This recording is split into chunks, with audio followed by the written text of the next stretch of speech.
tek familja ndodh një diçka e cila nuk duhet të ndodh.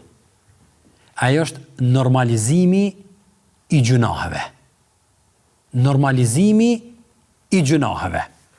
Normalizimi i gjunaheve është problem shumë i madh.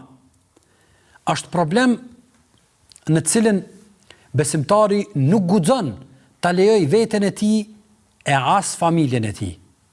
Nuk po flasim që të mos bëhen gjunahe, sepse ato janë të pashmangshme, por po flasim për normalizimin e tyre. A ka ma keq? Vëllezër dhe motra, prindër, nëna, baballar, gjyshër, po thirr nga zemra.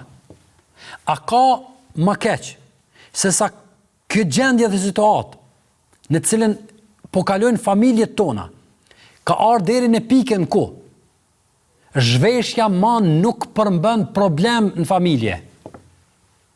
Baba, nëna, vllau, motra, qëndrojnë brenda një hapësire me veshje e cila njeriu ndoshta i vihet turp të qëndroj vetëm. Ky normalizim i këtij gjunahi të madh është problem. Mos lejoni që ky gjuna të normalizohet. Mos lejoni që zhveshja të normalizohet.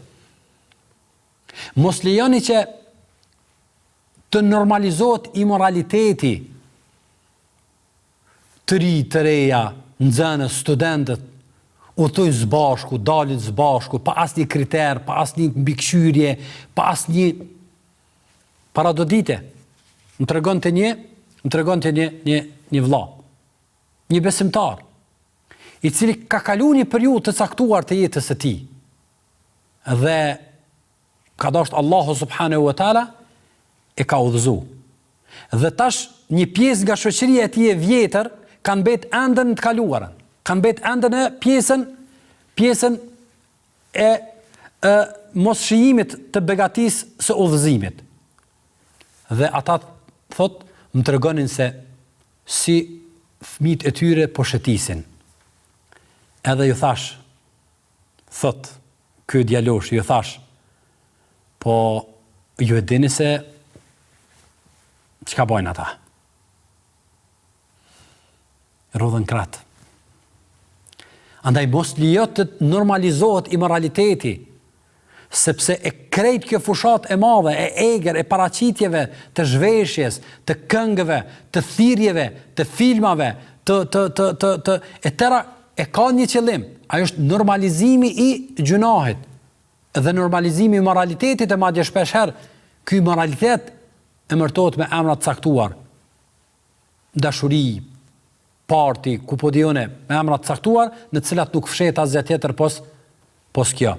Normalizimi i alkoolit, normalizimi i mos ndëgjimit dhe mos respektimit të vjetrit, normalizimi i këtyre gjunaheve, normalizimi i haramit, normalizimi i fitimit haram në anën tjetër pastaj, normalizimi i mos kujdesit ndaj tjetrit, të gjitha janë këto gjunahe, madje pastaj normalizimi i mendjemadhësisë, normalizimi i mburrjes, normalizimi i nënçmimit tjetrit, këto janë smundje të brendshme, të jashtme, të cilat shfaqen në forma të ndryshme, rezultat i normalizimit të gjunave, së rezultat i nënshtrimit ton ndaj këtij edukimi dhe kësaj fushate e cila e godet në vazhdimsi familjen tonë. Andaj thot Allahu xhalla shan inna as-sam'a wal basara wal fuad kullu ulaika kana anhu mas'ula.